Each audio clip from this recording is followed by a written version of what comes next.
Սոսիալստատեսության եթերում լուրեր լրատվականն է, բարև ձեզ։ Մայիսի 16-ին և 17-ին Սյունիքի մարզեր այցելել ԵԱՀԿ Երևանյան գրասենյակի ղեկավար դեսպան Անդրեյ Սորոկինը։ Գորիսում նա հանդիպել է Սյունիքի մարզպետ Սուրիկ Խաչատրյանի հետ, իսկ մայիսի 17-ին դեսպանը կապանում էր։ Մայիսի 17-ին աշխատանքային այցով մարզ կենտրոնում էր ԵԱՀԿ Երևանյան գրասենյակի ղեկավար դեսպան Անդրեյ Սորոկինը։ Օրվա սկզբին դեսպանը հանդիպեց Կապանի քաղաքապետ Աշոտ Հայրապետյանի հետ, քննարկելու գրասենյակի կողմից մարզում իրականացվող ծրագրերն ու հետագա համագործակցության հեռանկարները։ Մեր գրասենյակը իր ակտիվությամբ առաջատարներից մեկն է շնորհիվ այն մանդատի, որով մենք աշխատում ենք։ Ամերիկայի Միացյալ Նահանգներում, Ադրբեջանում և ուրիշ երկրներում փորձեր են եղել խոչընդոտելու գրասենյակի գործունեությունը։ Ինչպես գիտեք, Բաքվում այսօր տհաճություններ են նկատվում։ Նրանք ցանկանում են ցածրացնել մեր կարգավիճակը, իսկ Հայաստանում հակառակը։ Մենք լավ կապեր ունենք երկրի իշխանությունների հետ, բազմաթիվ ծրագրեր ունենք, որ իրականացնում ենք վարչապետի, պաշտպանության նախարարության, ոստիկանության հետ։ Համագործակցում ենք գրեթե բոլոր ոլորտներում։ Անդրեյ Սորոկինը նշեց, ուրախ է, որ հենց Կապանում է բացվել գրասենյակի մասնաճյուղը։ Քաղաքն ու բնությունը դեսպանին շատ են գրավել, եւ հենց այդ է պատճառը, որ Սյունիքում նախաձեռնել են զբոսաշրջության զարգացմանն ուղղված ծրագրեր։ Քաղաքապետարանի հետ համագործակցությանն անդրադարձավ նաև ԵԱՀԿ Սյունիքի մարզային ծրագրերի իրականացման գրասենյակի ղեկավարը։ Նույն զբոսաշրջության զարգացման նախագծում քաղաքապետարանն իր ներդրումն ունի, ասում է Արմեն Շահբազյանը։ Քաղաքապետի օգնականի հետ քննարկել ենք այդ նախագիծը, մեծ ներդրում արվեց, դա պատասխանատու նախագիծ է եւ մեծ օգնություն էր։ Քաղաքապետ Աշոտ Հայրապետյանն էլ հյուրերին բարի գալուստ հայտնելուց հետո ներկայացրեց իրեն մտահոգող խնդիրներն ու դրանք իրականացնելու նախագծերը։ Մասնավորապես դեսպանին այդքան գրաված բնության պահպանության խնդիրն է, որ առաջնահերթ դրված է քաղաքապետի օրակարգում։ Մենք մի քանի առաջնահերթ խնդիրներ ունենք, որոնց փորձում ենք կարճ ժամկետներում լուծում տալ, քանի որ դրանք մեր տարածաշրջանի համար անչափ կարևոր են։ Մեր քաղաքն արդյունաբերական կենտրոն է համարվում, իսկ դրանից էլ բազում բնապահպանական խնդիրներ են առաջանում։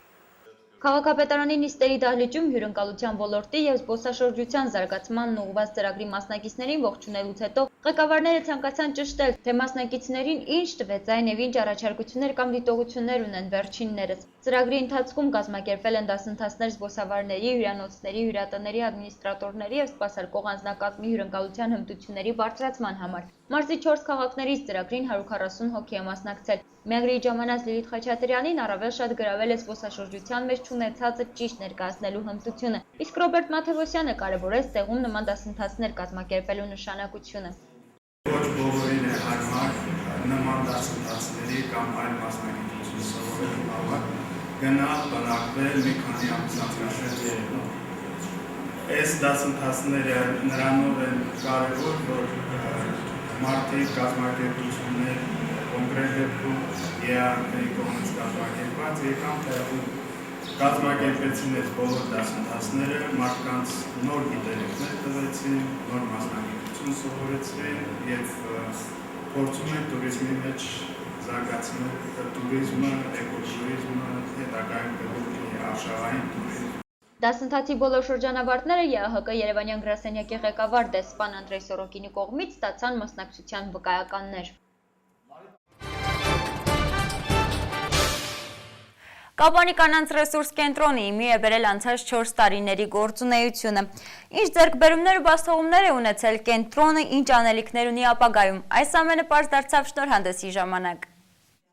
Կապանի կանանց ռեսուրս կենտրոնը ամփոփել է անցած 4 տարիների գործունեությունը ԵԱՀԿ Երևանյան գրասենյակի հոգացությամբ 2009 թվականից գործող կառույցի նպատակն է տեղական իշխանություններում և բիզնեսում բարձրացնել, հզորացնել կանանց դերը, ինչպես նաև որպես հավաքատեղի ծառայել համայնքային հիմնախնդիրների վերհանման ու քննարկման համար։ Թե կենտրոնին որքանով է հաջողվել անցած 4 տարիներին հասնել իր առջև դրված նպատակներին, շնորհանդեսի ժամանակ պարզ դարձավ։ Հաճելի է բոլորին տեսնել, որովհետև այստեղ հավաքվածներ գրեթե բոլորը մեր հետ համագործակցում, մեր աջակիցներն են, մեր համագործակիցներն են։ Ակտիվ կանանց նախաձեռնությամբ կամավոր հիմունքներով ստեղծված կենտրոնը կարևորելով կնոջ դերը հասարակական գործընթացներում բազմաթիվ ծրագրեր իրականացրել։ Սկսած 2009 թվականից յուրաքանչյուր տարվա համար ընտրվել է մեկ ծրագիր, որի ուղղությամբ էլ մասնագետները աշխատել են։ Միաժամանակ կանանց ռեսուրս կենտրոնը տարբեր ոլորտներին առնչվող սեմինարներ է կազմակերպել։ Դրանք եղել են երեխաների դեմ բռնության կանխարգելման, բարեկեցիկ ապագա մասնագիտական կողմնորոշման, ընտանիք իրավունք թեմաներով։ Այդ համատեղ իրականացրել է զբոսաշրջության զարգացումը Սյունիքի տարածաշրջանում, որի շրջանակներում անց են կացվել մասնագիտական հմտություններ զբոսավարների համար, մասնագիտական հմտություններ հյուրատների օպերատորների համար, հյուրընկալության զարգացում, սննդի և խմիչքի սպասարկման հմտություններ, որոնց սերտիֆիկատները այսօր հանձնել են։ Նաև եղել են դասընթացներ աշխատանքային իրավունքի վերաբերյալ և ուղեկից ռեզյումե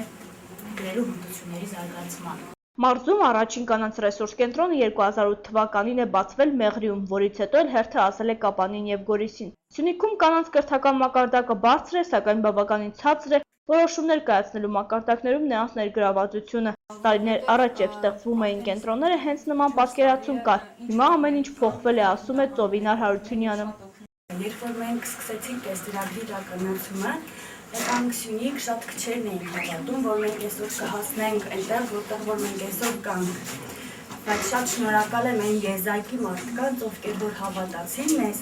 իրենց տեսլականը երազը կարողացան փոխանցել մյուսներին, վարակեցին, այսպես ասած, ու այսօր մենք ունենք այն, ինչ որ ունենք։ Ուզում եմ շնորհակալություն հայտնել բոլոր հիմնադիր անդամներին, ռեսուրս կենտրոնների, բորդի անդամներին, մեր համայնքներին և գործընկերներին, ովքեր որ այսքան տարիներ աջակցել են մեզ։ Կինը պետք է լինի միայն ընտանիքի մայր, նրա տեղը խոհանոցն է։ Այս կարծրատիպը անցած 4 տարիների գործունեության ընթացքում կոտրեցին Կապանի, Մեղրի ու Գորիսի կանանց ռեսուրս կենտրոններ իրենց համատեղ աշխատանքով։ Չի կարող որևէ գործ սկսվել առանց նվիրյալների, միանշանակ ճիշտ է։ Ես ուրախ եմ, որ այն ժամանակ ինչ-որ պատճառներով Սյունիքի մարզը գտնվել է ամենավատ վիճակում և կանանց սոցիալական և տնտեսական վիճակը գնահատվել է այնքան վատ, որտեղից սկսվել են ռեսուրս կենտրոնները։ Խորհրդանշականը մենք ոչինչ չենք անում հենց այնպես։ 3 կենտրոնների խորհրդանիշը, 3 ծաղիկ, որոնք տվել են իրենց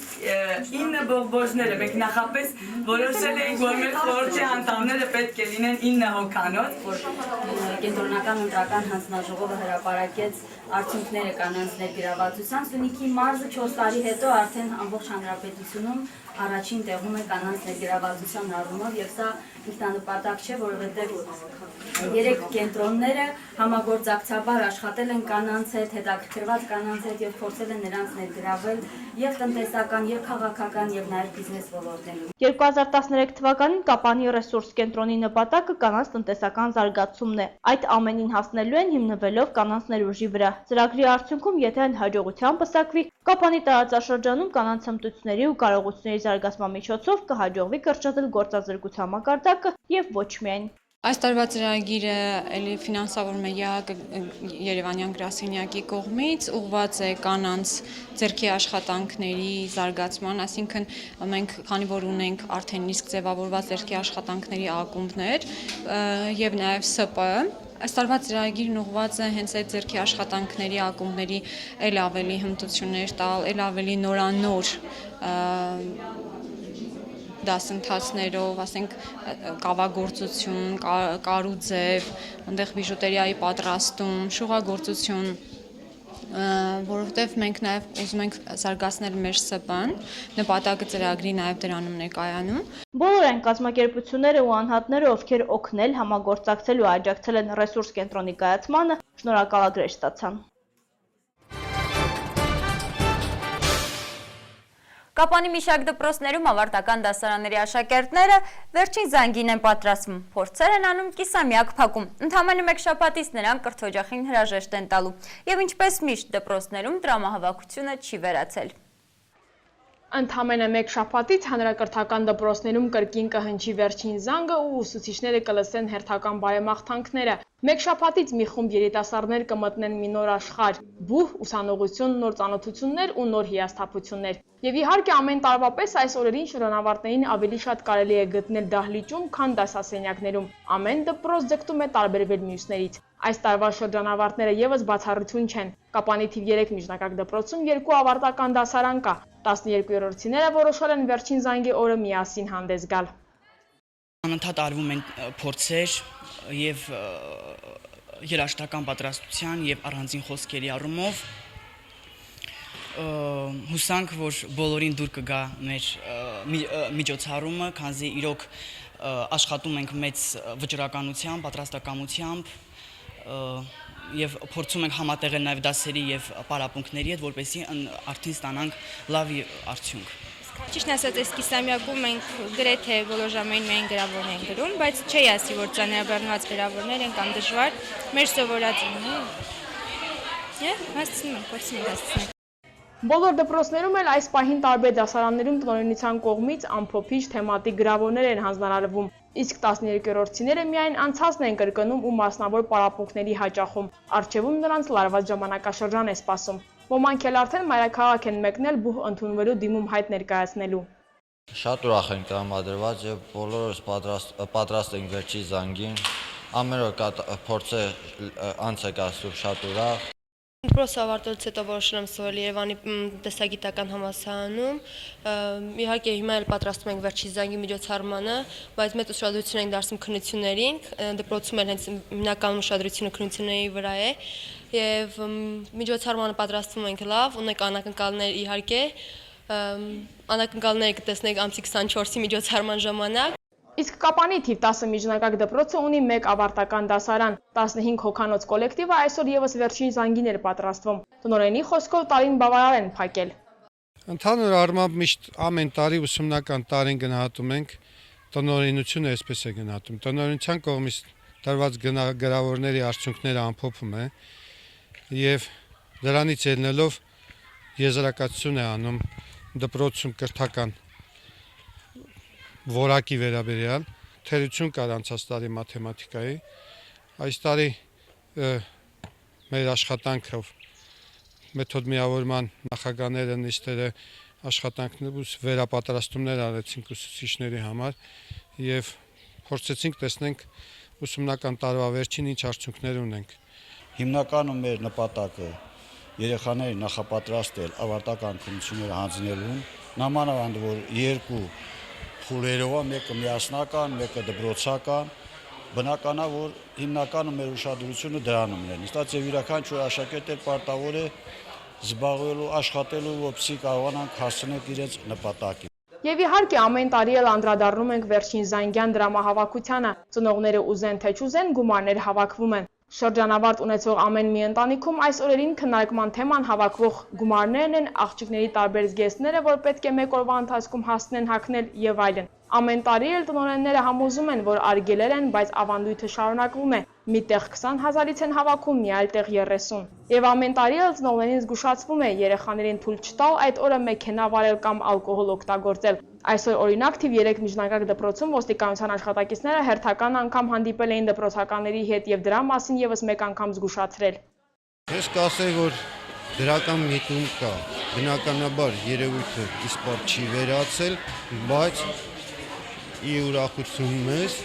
շատ նվազել է ու հազվագյուտ դեպքեր են հիմա նկատվում, որ անչափահասների կողմից տրանսպորտային միջոց վարվի կամ հարբած վիճակում հակահասարակական իրավախախտումներ կատարեն։ Առաջի հերթին տրանսպորտային միջոցից մեկուսացնում ենք, բնականաբար թույլ չենք տալիս, որ երթևեկի ծնողների, հարազատի, բարեկամի, տրանսպորտային միջոցի սեփականատիրոջը կանչում ենք, ինքը իր մեքենայի տրանսպորտային միջոցը տալ վերցնում։ Հույս ունենանք, որ ծնողները այս տարի էլ հետևողական կլինեն եւ վերջին զանգի օրը երեխաներին այնուամենայնիվ որոշ ցանկություններ կսահմանափակեն։ Մայիսի 18-ին Թանգարանների միջազգային օրվա առթիվ Կապանի երկրագիտական թանգարանում կկազմակերպվի ցուցադրություն «Գյուղաշխարհ գերդաստաններ» խորագրով։ Ցուցադրությանը կներկայացվի Կապանյան գյուղաշխարհը, անվանի, ծանոթ եւ անհայտ գերդաստաններ ու տոհմեր։ Ցուցադրությունը կսկսվի ժամը 18:00-ին։ Մայիսի 18-ին կկայանա ֆուտբոլի հանրապետության բարձրագույն խմբի առաջնության վերջին մրցախաղը։ Բրոնզե մեդալակիր Կապանի Գանձասարը սեփական հարկի տակ կհյուրընկալի արծաթե մեդալակիր Միկային։ Հանդիպումից հետո տեղի կունենա մեդալների հանձնման արարողություն, որին կմասնակցի Հայաստանի ֆուտբոլի ֆեդերացիայի նախագահ Ռուբեն Հայրապետյանը։ Վերջին 20 տարում առաջին անգամ Իսպանիայում կալանքի տակ է հայտնվել խոշոր բանկիր։ Կանի փառատոնում ոսկե արմավենու համար առաջինը պայքարի մեջ են մտել ֆրանսիական եւ մեքսիկական ֆիլմերը։ Թողարկումը շարունակում ենք միջազգային լուրերով։ Վերջին 20 տարում առաջին անգամ Իսպանիայում կալանքի տակ է հայտնվել խոշորագույն բանկիր Caja Madrid-ի նախկին ղեկավար Միգել Բլեսանը։ Դա կապված է Caja Madrid-ի կողմից ամերիկյան ֆինանսական կազմակերպությունից 2008 թվականին գնումներ կատարելու գործի հանգամանքների քննության հետ։ Իսպանական բանկը կարծում է, որ օպերացիան իրականացվել է ծայրահեղ անհաջող, ինչը հանգեցրել է կորուստների 50 միլիոն եվրոյի չափով։ Բլեսանի մերձավոր շրջապատն այժմ որոնում է 2.5 միլիոն եվրո, հենց այդքան է նրան կալանքից ազատելու գրավի չափը։ Իսպանիայի բանկային ոլորտը ապրում է ոչ դյուրին ժամանակներ։ Անցյալ տարվա հուլիսին Եվրախումբը հաստատել է բանկերին օգնելու ծրագիր մինչև 100 միլիարդ եվրոյի ծավալով։ 20 կինոնկար է պայքարում Կաննի փառատոնի գլխավոր մրցանակին տիրանալու համար։ Այն բացվել է Ֆրանսուଆ Օզոնի երիտասարդ եւ գեղեցիկ հոգեբանական դրամայով։ Մամուլի ասուլիսում Օզոնը հայտարարել է, որ իր կինոնկարով ինքը ձգտել է հետազոտել դեռահասի մեծերի աշխարհը մուտք գործելու բարդ գործընթացը։ 20 ժապավեններից երկրորդը, որը պայքարում է գլխավոր մրցանակի համար, մեքսիկացի Ամատա Էսկալանտի Էլին է։ Ռեժիսորն ասել է, որ ցանկացել է հաղորդել վախի զգացողությունը, որն իշխում է այսօրվա Մեքսիկայում։ Փառատոնի հատուկ հայացք ծրագիրը բացել է Սոֆիա Կոպոլայի Էլիտար հասարակություն կինոնկարը։ Այն նվիրված է իրականում գոյություն ունեցած դեռահասների ավազակախմբին, որի անդամները ցանկանալով շփվել գլամուրի աշխարհի հետ թալանել են հարուստ աստղերին։ Կինոնկարում խաղացել է Էմմա Ուոտսոնը։